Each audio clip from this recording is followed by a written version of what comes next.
স্বাগতম। টেকসই কৃষি এবং জনস্বাস্থ্য সুরক্ষায় জীবননগরে একটি কৃষক কর্মশালা অনুষ্ঠিত হয়েছে। ব্রাকসিডের উদ্যোগে সারা দেশব্যাপী এই টেকসই কৃষি পরিবেশ জনস্বাস্থ্য সুরক্ষায় যুব বালাইনাশকের ব্যবহার বিষয়ক যে কর্মশালা এটা সমানভাবে চলমান আছে। তার ধারাবাহিকতায় আজকে আমরা এই জীবননগর উপজেলায় আজকের এই প্রোগ্রামটা করলাম।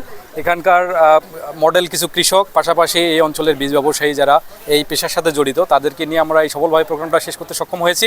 এখানে আমরা মূলত যে বিষয়টাকে হাইলাইট করেছি, যেটা হচ্ছে আমাদের কৃষিক্ষেত্রে মাত্রা অতিরিক্ত কীটনাশকের ব্যবহারের কারণে আমাদের যে খাদ্যদ্রব্যগুলো উৎপাদন হচ্ছে এটাতে বিষের পরিমাণটা বেড়ে যাচ্ছে, যার কারণে আমরা জৈব বালাইনাশককে ব্যবহার করে যাতে করে উৎপাদিত খাদ্যটাকে বিষমুক্তভাবে উৎপাদন করা যায় এই বিষয়টাকে আমরা হাইলাইট করলাম এবং আমাদের কৃষকরাও খুবই পজিটিভ এই বিষয়টাতে।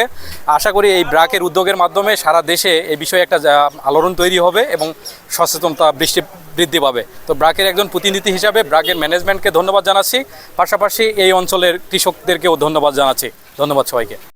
জৈব বালাইনাশক কিভাবে ব্যবহার করতে হবে, আর ব্রাকের যে যতগুলো বীজ আছে, এদের সার আছে, অন্যান্য সবজি যে বীজ, এইগুলো শিখলাম। খুব ভালো এদের বীজগুলো, আমরা এইগুলো শিখলাম। আর যে অন্যান্য যে কীটনাশক ব্যবহার করি, কৃষি ক্ষতি হয়, কৃষি ভালো হয়, নিরাপদ খাবার কোনগুলো তৈরি হয়, কোন ওষুধ দিয়ে, সেইগুলো শিখলাম। অনেক কিছু শিখলাম। এই শিখা মানে বহুত কিছুই শিখালেন এনারা। ভালো, খুব ভালো লাগলে, খুব ভালো।